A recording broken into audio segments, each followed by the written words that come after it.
Country road, take me home to a place where I belong. West Virginia, Mountain Mama, take me home. Country roads.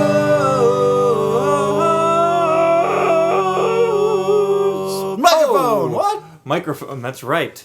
Oh my gosh, right. Here it is again. You know what that means? Hal? No, it's time for another episode of American Brews and Tunes. That's right. Here's a theme song, you know it's not a mean song.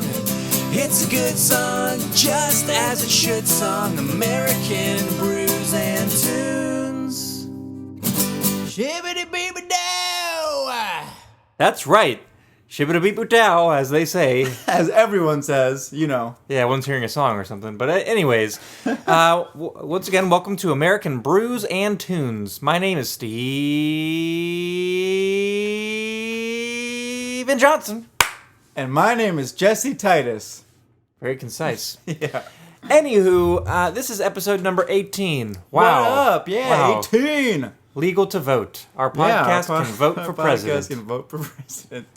And other assorted elections, like city council, or, mayor, if there's a poll congressman on Twitter. Well, you could do that at any age. Nope, 18. No, I don't think That's so. a Twitter rule, sorry. Is it really? No. Oh, I was going to say, I didn't think so. Otherwise, I don't know much about Twitter.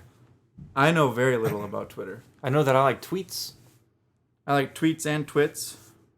I don't know what that means. Tweedledee and Tweedledum. Yeah, pretty much. Whatevs. Anywho, for those of you who have listened to this podcast before, all 5 of you, you know what this podcast is about. For everybody else, here's a brief description.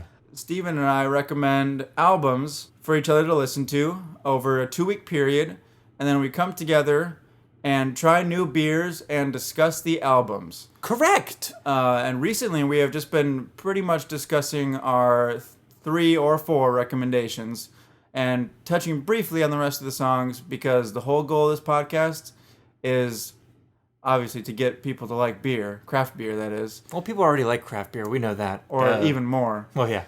But then also to get you guys to listen to these albums as well. Yes, we want to broaden your horizons. Well, we are broadening our horizons. How in the world are we broadening our horizons? Well, this past week, you had me listen to an album that I've obviously never heard.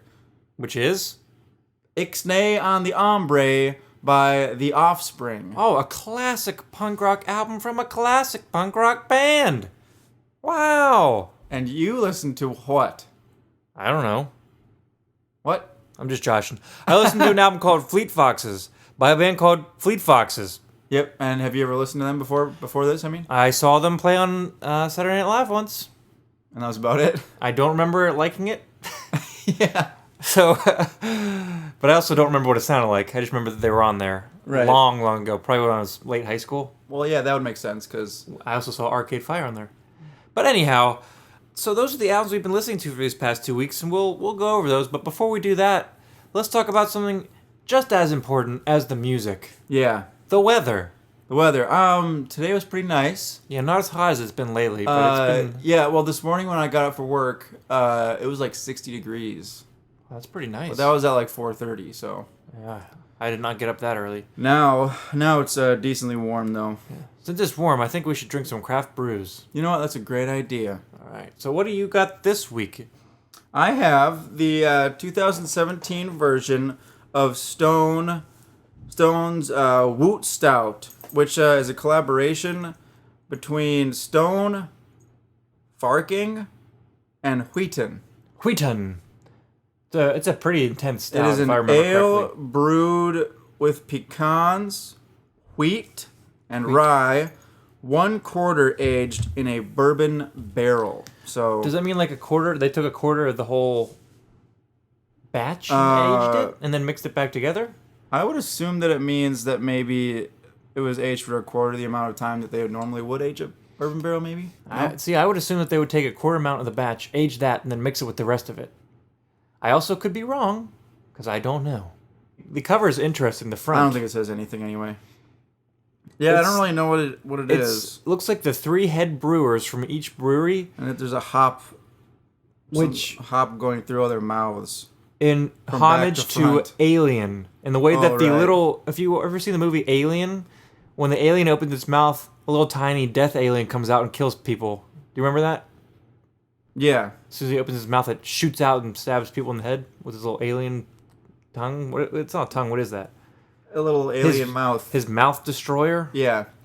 Well, apparently they the person who drew this entire logo is comic book writer and artist Walt Simonson, best known for his work on Marvel Comics' Thor. Oh, So that's kind of cool.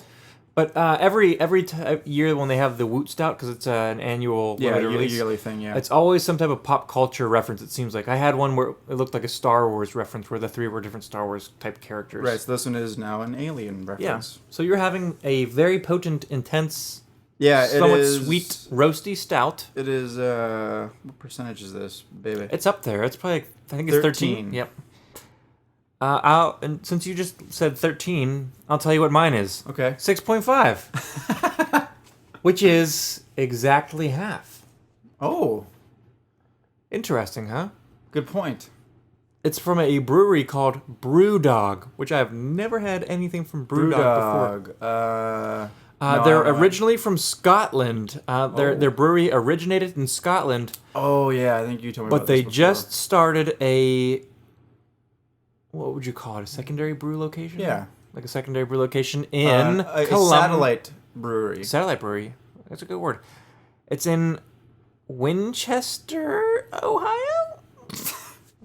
Maybe. It says Canal, Winchester, Ohio. I think it's near Columbus. Oh, I can see why you said that, because it's like, It's hard to read. yeah. think it's- I'm assuming that Canal Winchester is the entire city name. It is. I think it's near Columbus. Don't quote me, but you can quote me if you want. I don't really care. Anyways, the brewery is Brewdog. The beer is called Elvis Juice. Elvis juice. Ew. Yes. It's grapefruit infused IPA with natural citrus flavors. Ooh. Wow. That actually does sound pretty good. That's why I got it. Also, because at our local watering hole, the Flying Saucer, Oh, sir. every month they give a glass out. Yeah. But they also send out a quiz. Oh, right. And if you pass yeah. the quiz, you get a $5 off coupon. Yeah. And they just have the Elvis glass. And they Yep. talked about this beer in particular. Oh, okay. And I think I read that the estate of Elvis Presley Yeah. sued this brewery to take the name Elvis off of their beer. Oh, really? And the beer's like, you can't patent the name Elvis. No. Yeah, that's true. So they didn't. You literally can't patent a name. They're like, in that case, we're going to legally change our first name to Elvis. So try and sue us for that too. Yeah. But yeah, so I thought it was kind of funny. But I'm curious. It's very rarely do you hear about foreign breweries starting up in the U.S. Right. That is actually very interesting. Other than like the real big ones, like Well, yeah. I think Like ones from Germany and whatnot. yeah, but normally like Stone just made a brewery in Germany. A lot of other breweries. did were they kind really? of- Yes, they Oh, did. that's pretty cool. And they also made one in West Virginia. Yeah. Or Virginia. I'm sorry, not West Virginia. Not West Virginia. Oh, okay. Virginia. Okay. Anyway, what There say you there that are no we? mountain roads there. What say you that we crack these brews and see what we think? I say, What say you? I say, yay! Okay. All right. Well, I have a can and Jesse has a bottle, so we're gonna 1, 2 shibbity crack and pour these beers and let you know what we think. 1, 2, shibbity crack. Ooh! I can already smell the grapefruit in mine. I'm really excited for this right now for some reason. There's a pungency of grapefruit infiltrating the nostril region. Ooh, wow, this smells really weird. The smell roasties? It smells like a lot of roasty malties. Roasty malties. Mine smells like grapefruit. Ooh, it's pretty dark. Mine actually smells like grapefruit juice. Mine looks like a brownie. Mine looks like a standard copper-colored ale. Nothing like really that sticks out about it. Yeah. Yours is really dark, as per usual. Not as dark as... Well, actually, it's probably just as dark as that other one. Liquid double fudge. Yeah. But the foam is really dark on the top of yours as well, which is always a good sign. You can definitely kind of smell the bourbon aging process a little bit. Really? Yeah. Or Interesting. You're picking up those bourbony notes. Yeah, it's kind of. Oh, I got foam on my nose. I got foam on my nose, but don't call me a foam nose. Who was that? Andy Milonakis? I don't know. Remember the old guy? Yeah, I remember what I'm referencing, but I don't remember exactly what it is. There was some little guy named Andy Milonakis, and he did that. What does he say? He says, I got something on my something, but don't call me a something something. Yeah, I got cheese on my head, but don't call me a cheesehead. Stuff like that. Yeah. Anyways, mine. Get a whiff of mine real quick. It literally smells like grapefruit juice.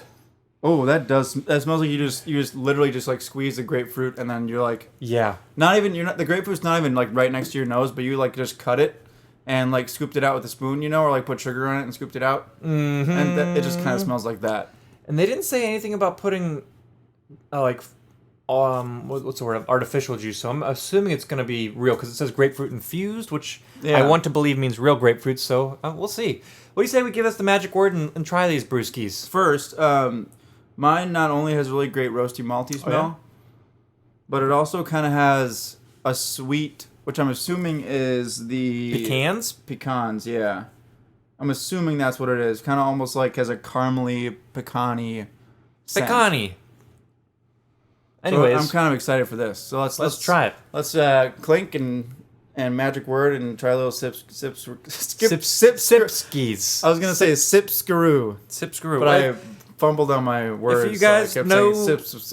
If you guys know the key phrase and you have a brew, or if you just want to say the key phrase with us, here we go. 1, 2, 3. Oh, and if you're in like a quiet place listening to this, just shout it out. Shout it out. Like if you're at the library studying, shout it out. All right, here goes. All right. 1, 2, 3. Shibbity-beep-a-doo! Interesting. Mine doesn't really have much in the way of hops as much as I would anticipate. It's grapefruity and it's got a little bit of hop bitterness, but it's not that potent. It's very crisp and refreshing, I'll say that, but not potent. Nice. It's not a potent potable, as they would say. On the first sip, mine is very smooth. Yeah? But I'm going to have to go in for another sip because the flavors were very complex and I can like hardly pick them out. Mine's pretty straightforward. It's really citrusy, mainly grapefruit, so it's got that bitter citrus flavor to it. Yep. Not super like malt heavy. I mean, obviously IPA, but sometimes IPAs are malty. Not this one. The pines aren't really. It's not like that piney or resinous that you'd expect from hops or an IPA. You can tell it's there, but it's not up front or really the focus for me. Maybe after a couple sips, I'll change my mind. Whoa. Wait to interrupt my great description with a belch. You're welcome. You're a belch interrupter. A belch-interrupter. A belcherator. A belch-curator. This one's pretty darn good, man. Give a description of it. I'm going to give it 4.25 on our favorite beer social media, Untapped. That's correct. Untapped. Yeah. If you have not downloaded it and you like craft beer, give it a download. Yeah, if you like Friends and craft beer, this combines them all. Yeah, if you like seeing what other people drink, get this app. It's awesome. It is. Anywho, I'm giving this beer a 3.5 out of 5. Anyway, yeah, let me get another taste of this real quick. And I'm going to say, not bad. That will be my descriptor. Excelsior. Excelsior. But you like yours? Would you get it again? Oh, yeah. I mean, well, maybe I'll wait till next year to get it again. Mm-hmm. But it's definitely worth getting, though. I think it was only like $9. Mine's pretty good. I think it would be way better if it was colder and if I was outside on a hot day. Okay. It's one of those beers for me. Let's do a little switch key and see if we agree. All right, sounds good. Switcheroo. Potent potables. Yeah. I really do like the way this one smells. Wow, this is pretty smooth for 13%. This one's... Oh, I really like this one. It's good. See what I mean? The hops are kind of reserved and you get more of the citrus up front. Yeah, definitely. I mean, it tastes like... You can tell the hops are there? It tastes like I'm eating a grapefruit. That's what it tastes like. It's good. I think it should be a little colder than I have it right now. And yeah, it would be great on a hot summer day. Definitely a little bit colder, but I would say that's pretty darn good. Yeah. For a grapefruit IPA. My like. Anywho, did you go first last week?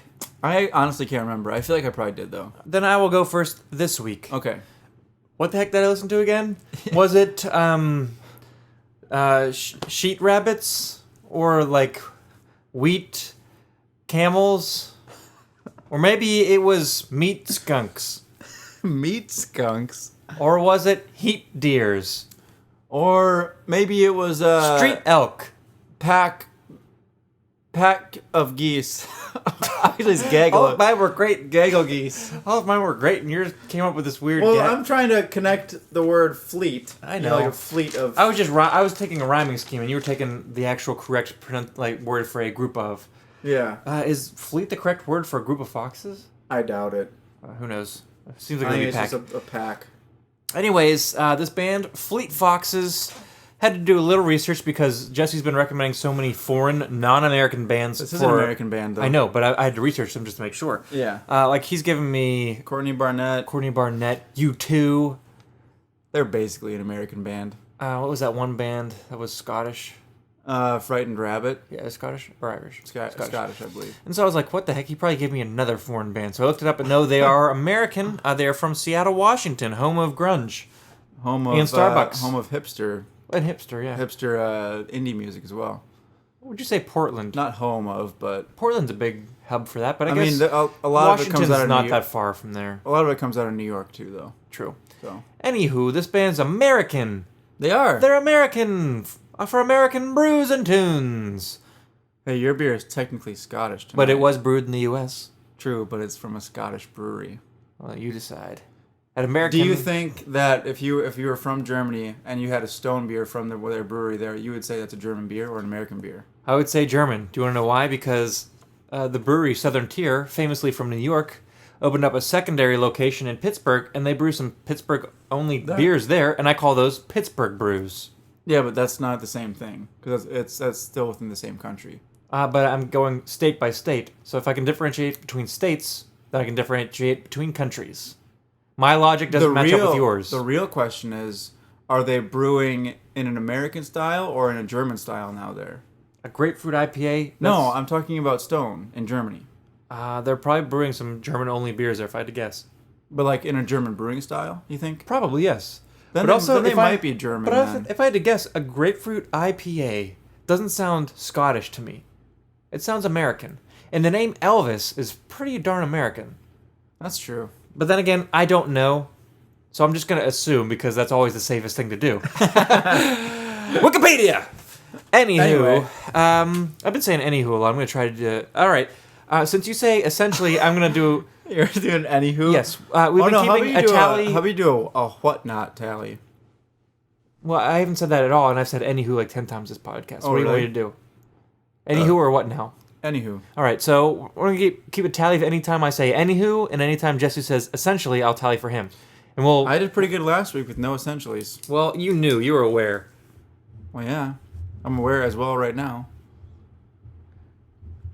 But anyway, let's I was get about into... to say the word that I can't say lest really? I tally. Yeah. Anyway, let's delve in.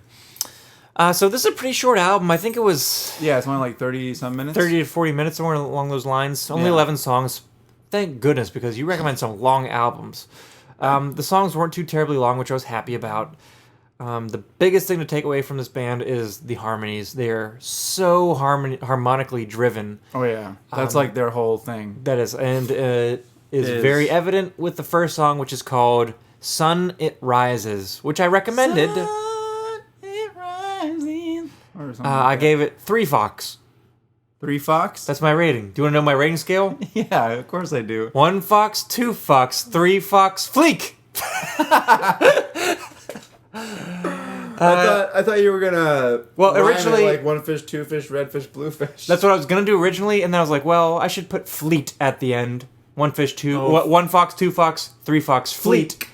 Oh, you said fleet. I was going to say Fleet, and I was like, well, Fleek's a throwback to our old episode, so Yeah, because since then we figured out that fleek is good. Or Yes. on fleek It has, is good. apparently has to do with eyebrows, but we don't have to limit it. So this got 3 Fox, so it's pretty good. That's pretty good. Wow. I recommended this song. It's a nice intro. And it starts off with this Sun in the morning. red squirrels in the morning. Red squirrels in the evening. Red squirrels in the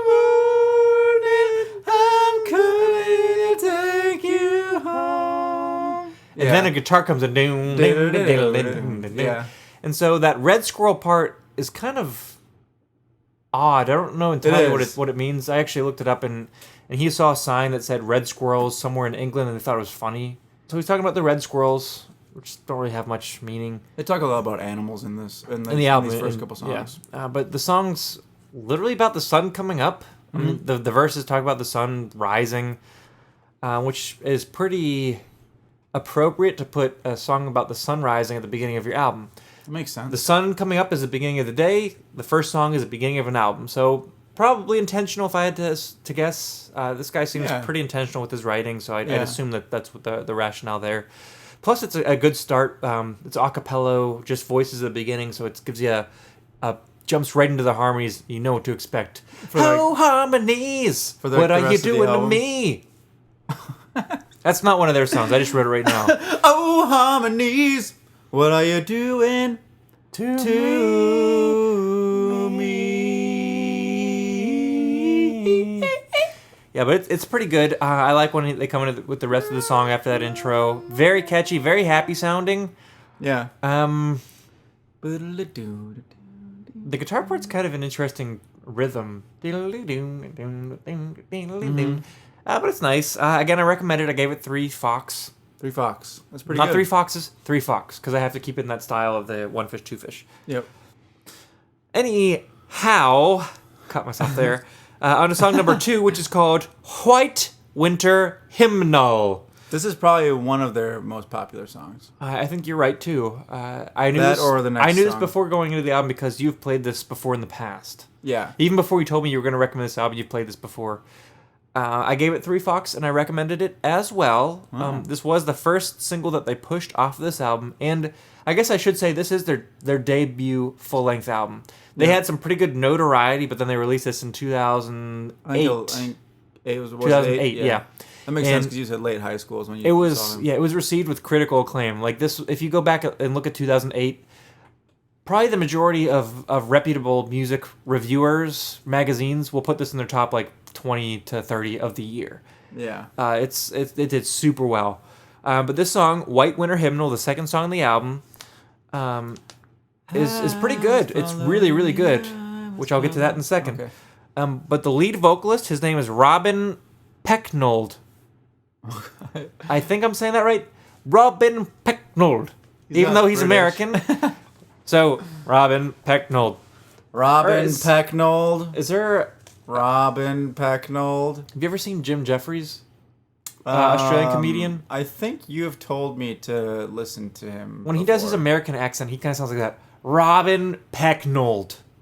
Oh. Hey, man. It's like real... Just a very... I don't know. That's just what he sounds like when he does Right, American. yeah. But he... Robin Pecknold, the lead singer and vocalist... lead vocalist, I guess that's redundant to say that. Yeah. / songwriter... said that the song lyrically is meaningless. It's kind of doesn't really have I could tell. much in the way of purpose for story or for anything that he's saying. Yeah. They just wanted a good album opener, even though it's not the first song. He said it wanted to be a good intro to the harmony of the music and to get people introduced to us. That makes sense. And it starts off with kind of a musical round. Yeah, musical round. round, yeah. Like row, row, row your boats around, where one person will start with row, row, row your boat gently down the stream. And then you come in like right there. Oh, yeah. So we'll do a round for you. Okay. Music class 101 American Brews and Tunes style. A round is where you got that vocal melody, and part of the way where someone's singing the melody, a second person comes in and sings over top of it. After one like phrase of the melody, or Someone one comes in section, and restarts it. restarts it, And you can have, And I then think with they row, row, layer. row your boat, you can have four lines going at the same time. Yep, So and here we go. they layer well together. Row, row, row your changed boat keys, whoa. gently down the stream. Merrily, merrily, Wait, sorry, merrily, start again. merrily, What? life is but a dream. Restart. Row, row, row your boat gently down the stream. Merrily, merrily, merrily, merrily, life is but a dream. Merrily, merrily, merrily, merrily, life is but a dream. That was pretty good, and you can actually start it halfway through Infinite. where you started it. Yeah, between the you can start an infinite amount like of right times, after the basically. first boat. But that's what a round is, and so they kind of do that, and is that A an little American bit. thing to do? I don't know if it's American, but it's definitely a classic or traditional tool used in music Right, writing. a in which this composition band is tool, very yeah. heavy into old, I don't want to say throwbacks, but they are harkening back into that old writing style, putting around. But what they started off with is the line, I was following the pack, was following the pack, was following the coast, was following the and they come in eventually, and it goes into a 4-part harmony. Tied around their throats to keep their little heads from falling in the snow. Yes, and like I said before, lyrically not important. And so you know that melodically it's very important. Way more important. And harmonically it's very important. They were trying to write the song to catch people's attention in that respect. But it's super catchy. Even after that beginning round type part, the melodies will hold your attention. Super catchy. And I'm glad he said that the song's meaningless because I don't have any idea. I could guess, but it's weird. It's a weird song. To me, whenever I'm listening to it, it seems like he's just like telling a story of like someone following a group of people and someone's head falls off. No, It the snow gets all red. It seems like it's in the winter. Yeah, everyone's like wearing their scarves to keep their around their throats to keep their head from popping off. Doesn't he say I was following a pack horse? A pack. Oh, okay, yeah. So just like, man, I'm just following people, and then. But then there's a line where they're wearing scarves around their throats to keep their heads from falling off. Yeah, so they don't fall into the snow, and then you can see them if they do fall in the snow. Yeah, but I think the one guy loses his head and gets blood everywhere. But anyhow, maybe. Good thing it's meaningless. Yeah. So that's 2 songs I've recommended so far. Again, I've recommended 4, so let's see if I recommend the next song. And I do. Oh, I'm not surprised. Song number 3 is called Ragged Wood. I gave it 3 Fox as well. But the thing about this song is it seems like it's split into 2 parts. Mm-hmm. Not even like seeming. It definitely 100% is split into 2. Yeah. I might actually even say 3 parts. Really? There's the first part that's real fast and happy, and then there's like a transition period, which I would say, into the second part. But I would almost classify that transition part as its own part. Okay. That can be arguable. You can listen to it and decide for yourself. But the first part's fast and super catchy. It reminds me of a summer jam, even though at one point in time he makes it seem like it's winter because he talks about spring coming. Yeah. So it's not summer, even though I envision the song being in the summertime, just because of the way it sounds and it feels. Right. I think he's talking about trying to get a lady back. Mm-hmm. He's got a line where he says, I barely remember you beside me. You should come back home on your own, or something like that. Oh, yeah. And you that comes come back home. Yeah. Back in your own now. But it's a really happy, fast, awesome song. But the second part is completely different. Mm-hmm. And it kind of ruins the first part for me. I don't dislike the second part, but I just really like the first part so much. You wish that it was all like that. Or I wish that they had separated the tracks or split it in 2 or something. Because having it as one long song just kind of, it just changes it for me a little bit. Yeah, I mean, that makes sense. But I still really like the first part enough to recommend it. I don't even know what he's talking about in the second half. It's the same as thematically as the first half. It's just a continuation. But again, I recommended that song, which is song number 3, Ragged Wood, and I gave it the rating 3 Fox. 3 Fox. I'm wondering which one is going to be Fleek. Wow. So far I've recommended 3 songs. Yeah. Could there be a chance I recommend the 4th song? I think so. There's definitely a chance. Wow, I recommended it with a rating of 3 Fox because nothing on this album is good enough for Fleek. Oh. Which I'll touch upon later. But Tiger, the song number 4 is called Tiger Mountain Peasant Song. Yeah, it's a good Just a song strange as well. title, isn't it? Yeah. And I almost didn't recommend this song. Melodically, it's not my favorite. Okay. There's one part in the chorus where he says, "Dear Shadow, alive and well," and that's the most memorable part for me, the most catchy, I think. Yeah. But it wasn't enough for me to recommend it solely based on that. Reading the lyrics, it's a story-driven song about the author, the narrator, whatever you want to call him, had committed a murder. The peasant. Yeah, is that what he is? Probably. Yeah. And he's witnessing a search party in the woods searching for this missing person whom is murdered. Oh. Bum, bum. Dun, dun, dun. Remember the NoFX? Whom is murdered? Remember that NoFX documentary when they were doing that like ominous songs? Like, are we going to make the plane? Dun, dun, dun. They're like saying that themselves. Yeah. Are we going to find food? Dun, dun, dun. El Jefe's lost. Dun, dun, dun. But anyways, I've said anyways 3 times, so I'm going to give myself one anyhow tally. Okay. How about if I say anyways or anyhow, I'll count that as a tally. Only if you say like 3 anyways. Okay, 3 anyways equals 1 anyhow. Well, also it's just anyway. Yeah.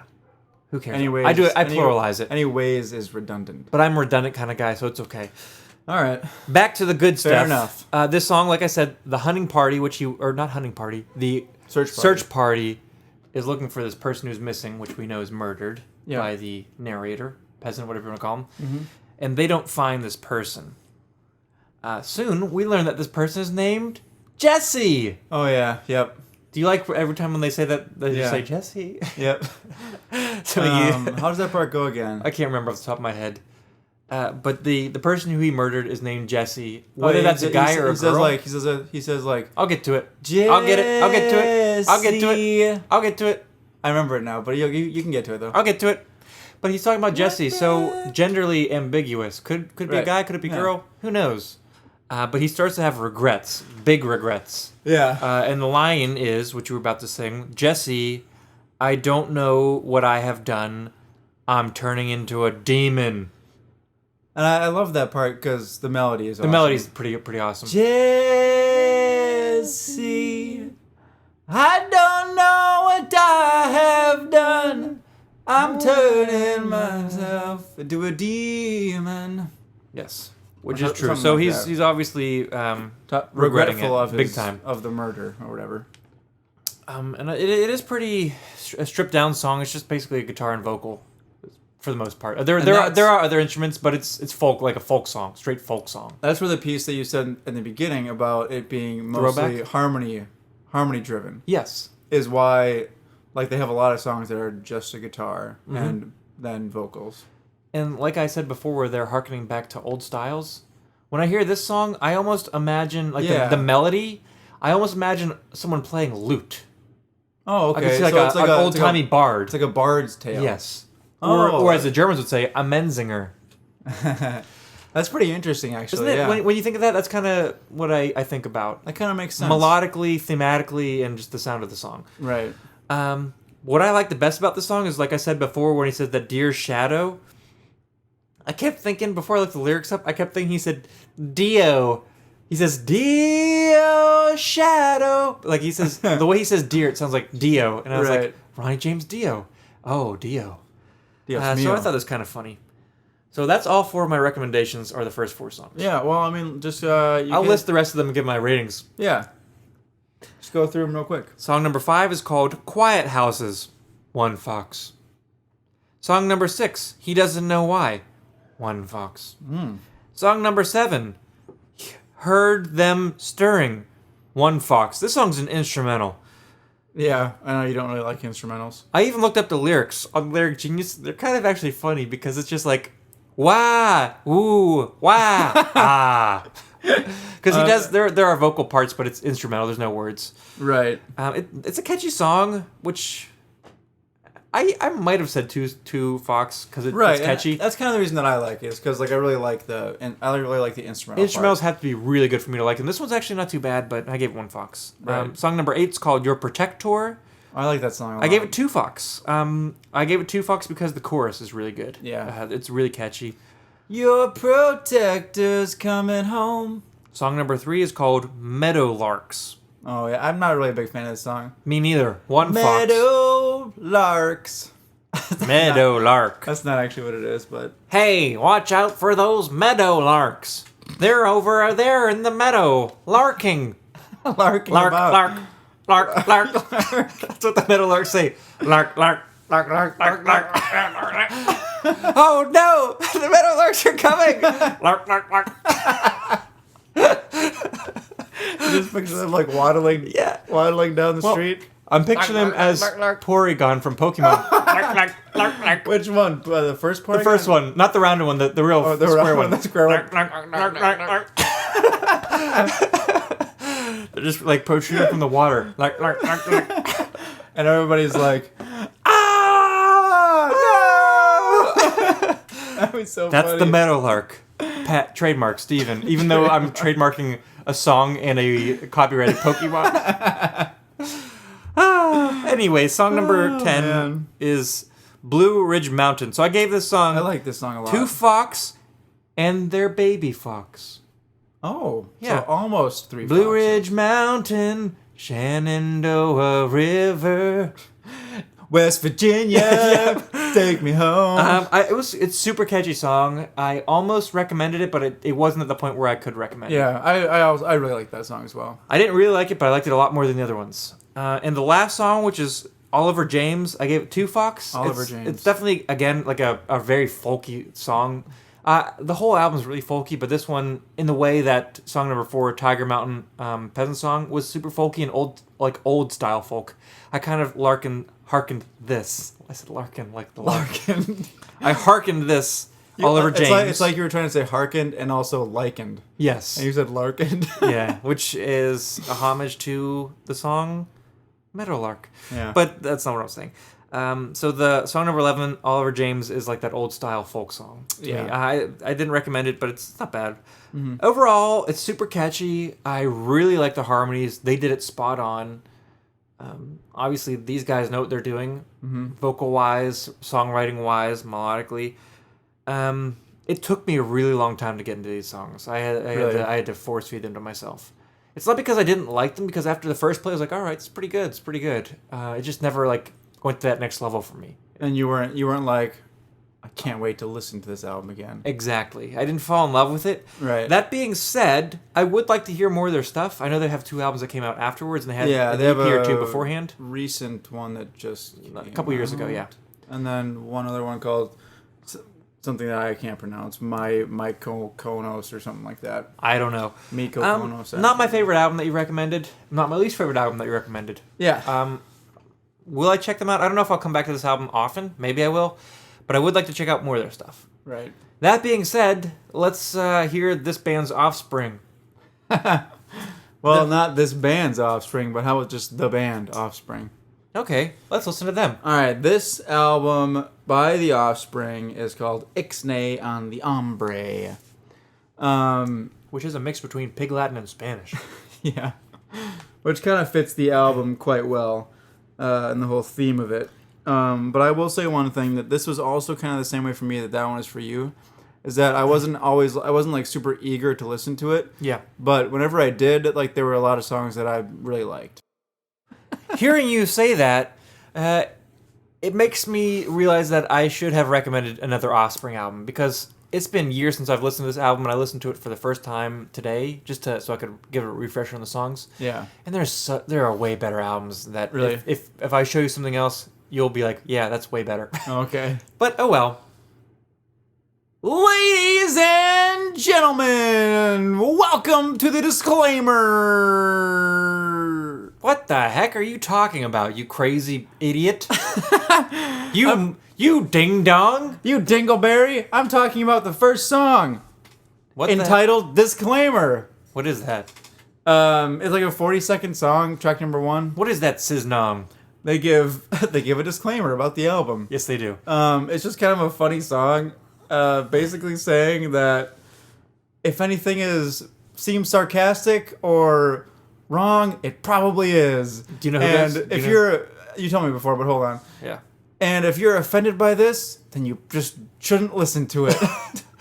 Or they do it like real that. goofy He was style. like, he talks about this apple pie institution that is parental advisory, or something like Something that. stupid like that. Yeah, something really dumb like that. But Do you know who sings it, or who I guess says it? You kind of says it. You told me before, but I can't remember. I never know his last name.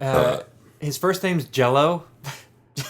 I want to say his last name's Biafra, like Jello Biafra. Is that his He was name? I believe so. He was the lead singer of the Dead Kennedys. Oh yeah, A really okay. I remember old that punk now. band, really influential punk band, which you guys probably know some of their stuff from Tony Hawk Pro Yeah, Skater 1. if you ever played Tony Hawk, yeah. Very, very good punk band, and he was their lead singer for a long time. Okay.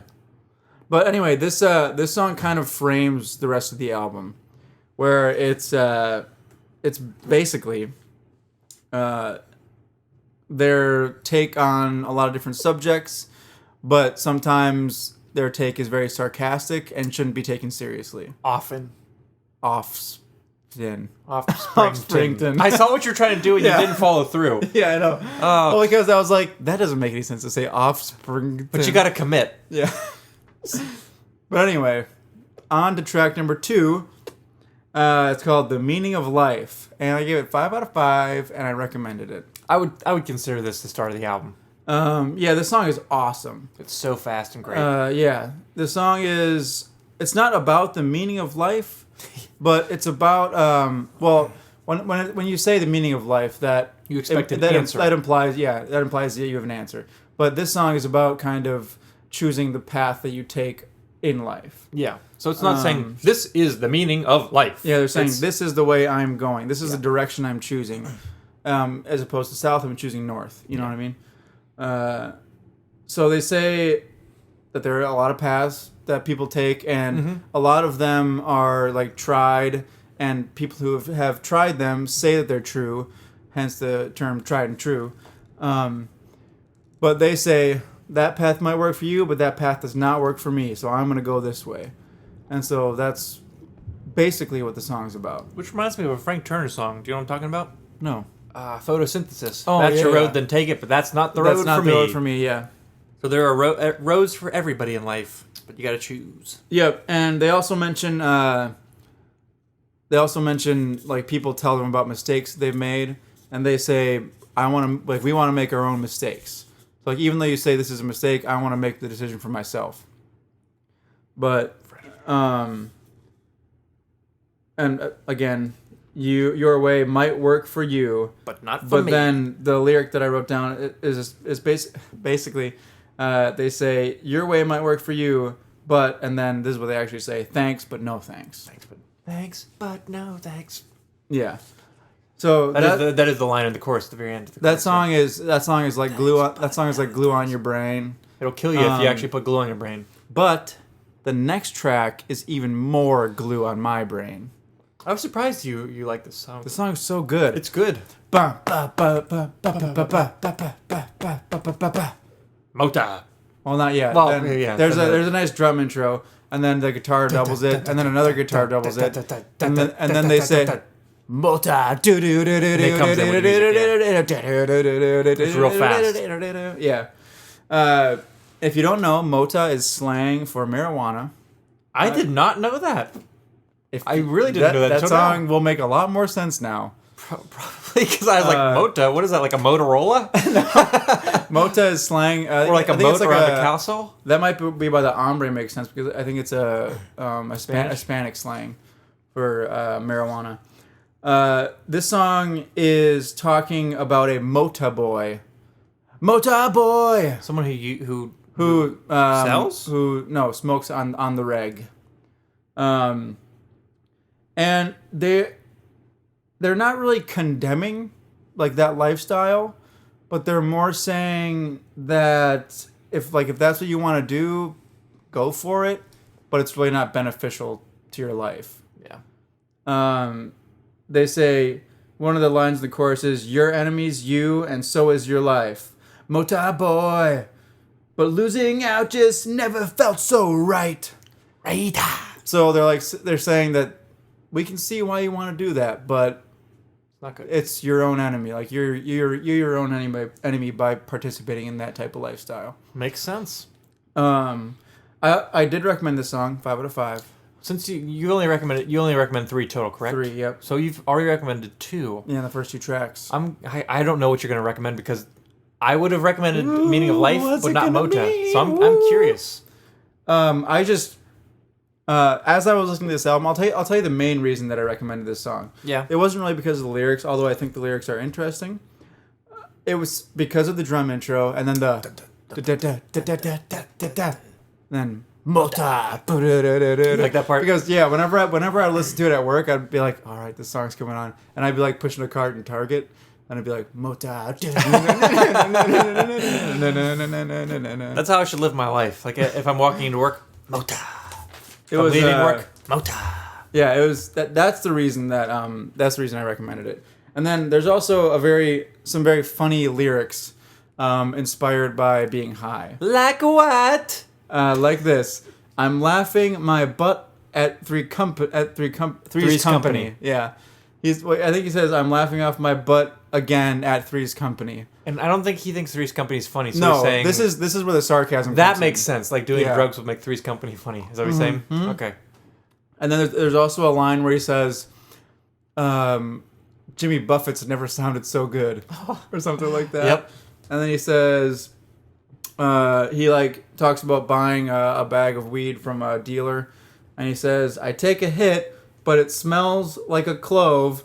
OF, I got a baggie of oregano. So he's like talking about all these different situations So or whatever. that's pretty obvious. Apparently I never listened to the lyrics too much from... Apparently you didn't. Cause I like that song, but it wasn't my favorite on the album. Yeah. I really like it just because of the...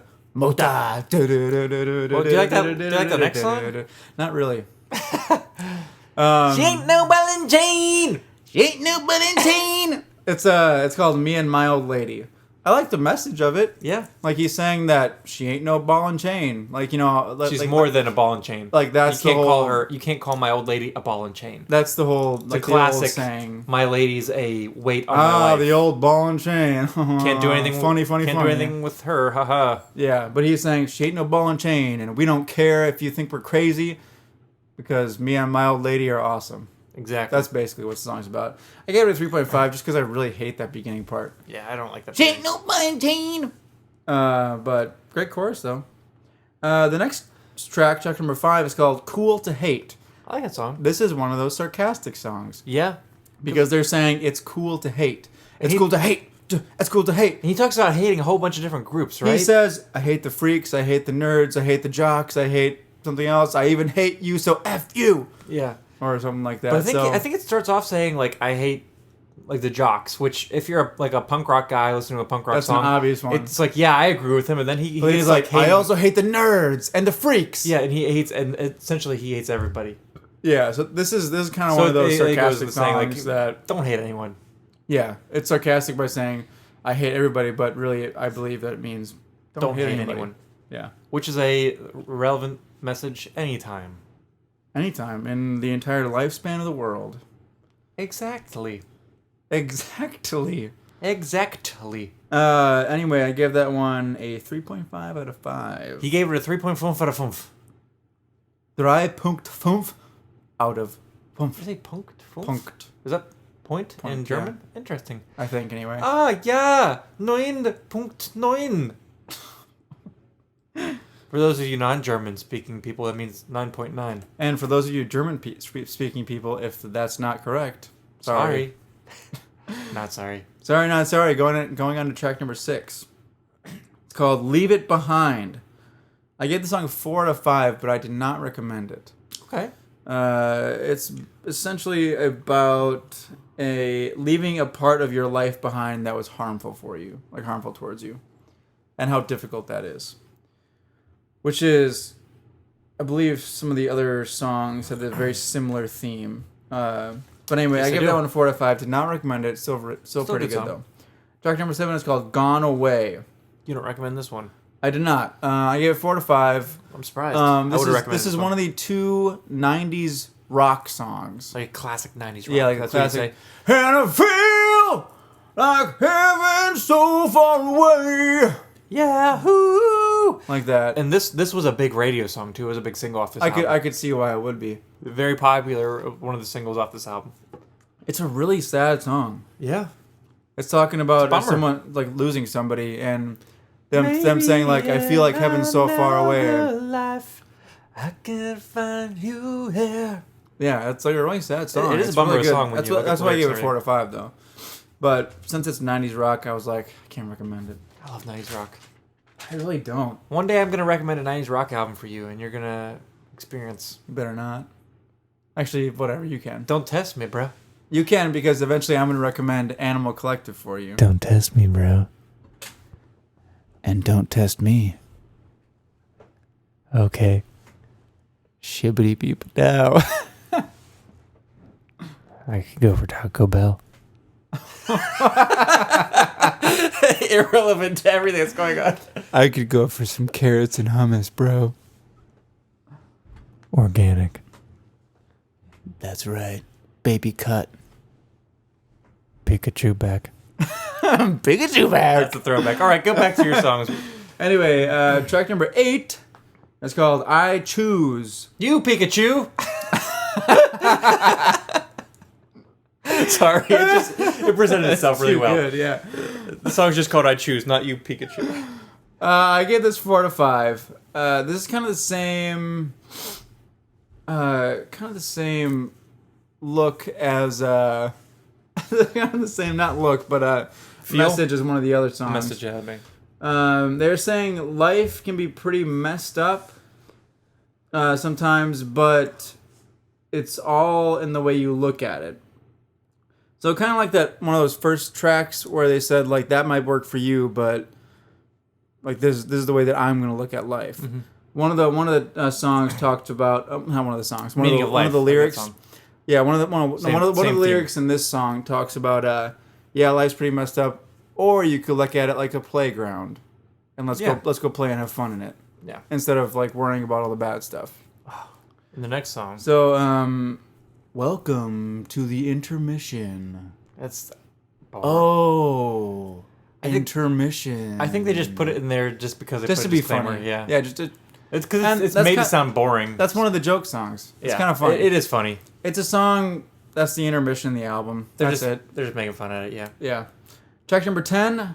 I did recommend it. All right. Actually. 5 out of 5. Yeah. Oh. Super fast and. When I listened to the song today, I didn't hear this one. Oh, really? Yeah. Oh, that is a really good song. Okay, yeah. That makes sense, because that is a really good song. And this song is basically about not following a set rule. Like set rules that people press down on you, basically. Yeah. And making your own fight rules. Fight the power. And, let's be punk rock. Yeah, fight the power, punk rock, That normal kind of thing for it. But really, that's probably all I'm going to say about that. So okay, it's super catchy. It's like glue on my brain, even maybe wood glue or crazy glue on my brain. You know what else is super catchy? Basically because of the yeah.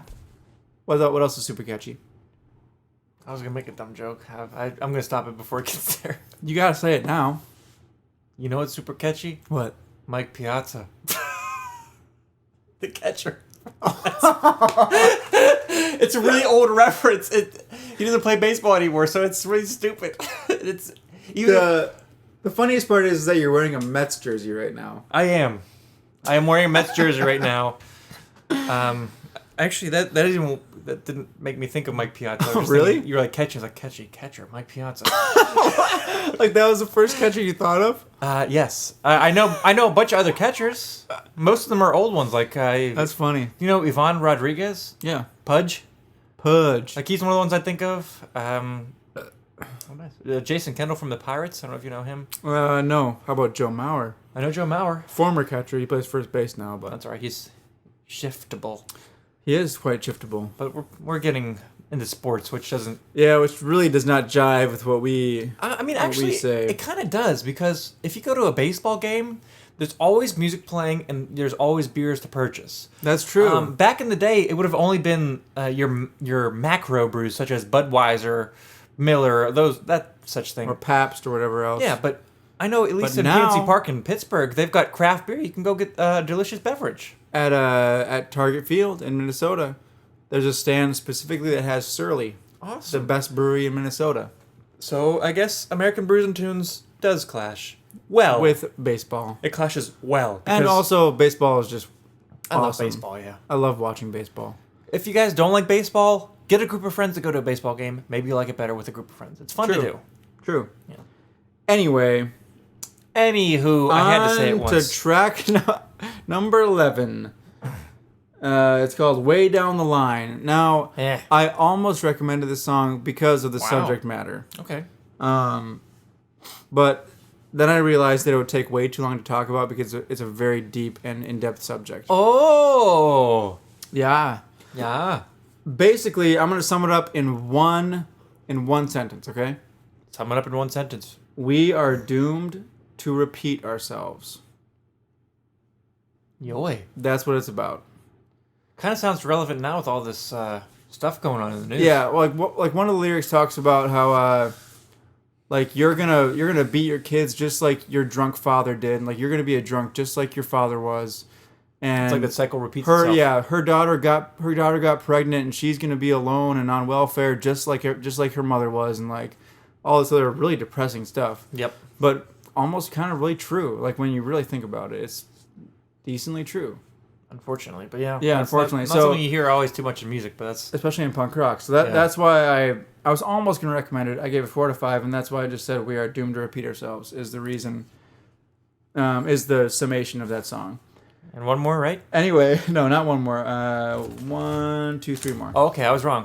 This next song is very, very funny. I love this song. It's very funny. It's hilarious. It's called Don't Pick It Up. And the reason the title is so funny is because the first line of the song talks about a kid walking around and picking up a Candy bar. quote unquote candy bar. It turns out to doggy poo. Yeah, it turns out to be dog poop. And he takes a bite. And he like turns blue too. And so he's like, don't pick it up. What? He's like, don't pick it up, don't pick it up, don't pick it up.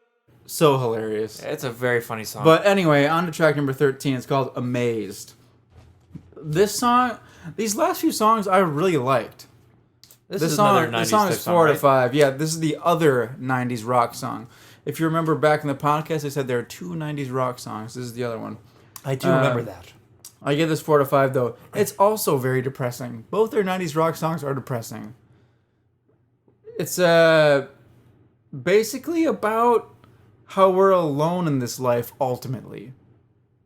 And how, ultimately, nobody really cares about you. Interesting. Very depressing. And then one of the really depressing lines in it, he says, if I could change, I'd really be amazed. Because he doesn't think he can. So it's like talking about being stuck in one type of lifestyle. Mm-hmm. And him saying, man, the most amazing thing that would happen in my life is if I could actually change. So both 90s songs were very depressing. 90s rock songs. But anyway, on to the last song, track number 14. It's called Change the World. And this is another one of those ironic, sarcastic songs. Mm-hmm. Because it's about people thinking that they're changing the world, but they're not actually changing the world. It's a long song, too. It's got a long intro. It's like 6 minutes and 30 seconds. Yeah, because the intro is really, it's got a real slow build. Yep.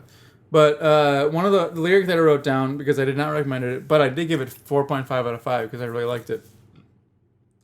The lyric is, you don't want to change the world like you say you're... Wait, what? Wait, what? He can't read his own handwriting. If you guys can't read his own handwriting. It's so bad. If you guys have heard previous episodes, I have really bad handwriting. Jesse's handwriting looks like that of a 5-year-old boy who has never learned how to write yet. Well, the reason that I'm confused about this is because I didn't split the lines up properly. So I think it's, you don't want to change the world like you say you're in it for yourself, no one else. So... No, it's, you don't want to change the world like you say. You're in it. You're in it for yourself, yeah, no one else. You just didn't put a good space there. Yeah, that's what I'm saying. So re-say the phrase for the lovely audience of 5 at home. You don't want to change the world like you say. You're in it for yourself, no one else. There you go. So they're saying the ideal that most people have of wanting to change the world for the better, they don't have that ideal. Mm-hmm. All they want to do is benefit themselves. And so I believe in the verses they talk about salesmen and like corporate business, which is normal for punk rock. Yeah. Yeah. Not that song. No, I'm saying yeah, I agree with you. Oh. Yeah, I agree with you. But it's a good song. It's a very good song. About that. Question thought provoking. Question. Yeah. Did you notice a lot of like non-word phrases that he says, like the yas and woes and stuff like that? It wasn't so much that I took note of it. But did you hear a lot of it? I mean, yeah. Or even in Gone Away, Yahoo! I mean, yeah. You've said before that Offspring are like that, right? They do that. And I never noticed it until NoFX. They came up with a song called Woe on the Woes. And they're talking about how bands use too many woes. And they say between AFI and The Offspring, I don't think the world could use any more woes. But they definitely do. And another side point, I think I might have mentioned it to you, but their lead singer, do you know all the endeavors he's ever follow it up on? I believe you have told me some of them. He has a PhD in microbiology. Wow. Which, if you get a PhD in general, that's obviously very impressive. But microbiology, that's even tougher. Strange. So he's got a PhD in microbiology. He's got a airplane pilot license. So he's well learned. He's well learned. He owns a record label that he signed other bands to and done. What is it called? I think it's called Nitro Records. Nitro Records. While I'm talking, I'm gonna look at my Wikipedia page. Okay, yeah. And he owns a hot sauce company. Wow, a hot sauce company. Yeah, kind of crazy, isn't it? Weird. It's called Gringo Bandito. Oh, Hombre. Yes, he's a co-founder of Nitro Records. Okay, interesting. And I don't know if they're still in effect, but they were a record label from 94 to 2013. Huh. Which was between him and the bass player of the Offspring. But they've signed a lot of big bands like AFI and a bunch of other Oh, groups. really? Yeah. Okay. Wow, so he's played a very crucial part in the punk rock scene. Yeah. Because I know AFI is pretty big. And we didn't mention this up front, probably should have. The Offspring are crucial to the mainstream movement of punk rock in general. Yeah. In the early 90s, like this album was from 95. Yes, but their first breakthrough album was before that. And it was before you know how Green Day's Dookie was like considered that big mainstream It was punk like rock? 97? 94, 95. 94, okay, I was way wrong. The Offspring had an album that came out right before that started that right before Green Day came in. It was an album called Smash, I think. I think that's one of their albums, yeah. And it has that one song on it called... I can't remember what it's called. I remember seeing that quite a bit. But it has a song that goes la la la la la la la la la la. It has that song and it has keep them separated. You gotta keep them separated. Do do do do do do do do do do do do.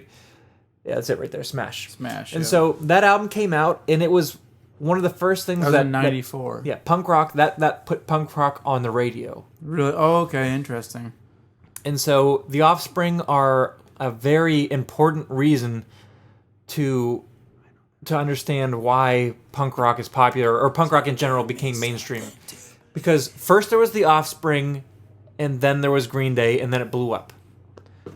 But there was a band that came before that opened the door for them, and that's what I'm going to recommend for you for next week. Oh, are you? You said you didn't want to hear 90s rock, did you? Well, I'm going to recommend this for you. You ready? I told you that it was fine if you did. So Nirvana, Nevermind. That's not 90s rock. It's 90s rock. It came out in No, 91. It's not. It's grunge. Well, There's a grunge big is rock. difference. Grunge is 90s rock. There's a big difference. People invented the word grunge for Nirvana and for subsequent things. But we'll talk about that later, but I recommend this, Nirvana, Nevermind, for you. I know you know, nice. you probably recognize at least 4 or 5 songs, which is a lot for a recommendation. Yeah, but this is a very important record because... Yeah. And we'll talk about this next week also. I'll just give a very brief description. Hair metal was in before that, where you need to be... Oh. You need to be a virtuoso on your guitar. You need to sing with high vocals. Yeah. Nirvana came in. They could barely play their instruments. They couldn't sing, and they reset the tone for what could be popular. Yeah, this would be such a huge contrast to that. Yes. Because when you say this came out? 91. 91, yeah. The year that we were born. The greatest year in the world. But, yeah, exactly. But, yeah, that would be such a huge and unbelievable, crazy contrast to the current music. And so I know you know plenty of songs off that, but have you ever listened to the record the whole way through? No. It's about time you have. I recommend Nirvana, Nevermind. Okay, sounds good. Unfortunately, I'm going to have to recommend another non-American band. No! Because I gave you a folk album last week, I don't want to give you another folk album this week. I can respect that at least. So I'm going to recommend the album The Balcony by Catfish and the Bottlemen. That sounds weird. It does. It's very strange. You're going to have to shoot me a text with the name of that album because I'm going to forget it. I will. I'll shoot it to you. Okay, sounds good to me. But that's what I recommend for you. It's also not a very long album. Oh, praise the Lord. It's only 11 songs. And most of them are around 3 minutes. Perfect. So, I think Nirvana is not too long either. Never mind. Yeah. So what do you say we finish our brews, say the magic words, and sign off for the week? You know what? Let's do that. But I also say, housekeeping. Check out our website, brewsandtunespodcast.com. Look us up on Twitter and Instagram, American Brews and Tunes. Be friends with us. We'll be friends with you. Shibbity beep dow. We love social media. Shibbity beep dow. Hold on, was this for the cheers? Yeah. Oh, restart. Shibbity beep dow. And we will see you next time on American Brews and Tunes. Here's a theme song, you know it's not a mean song. It's a good song, just as it should song. American Brews and Tunes. Shibbity beep dow.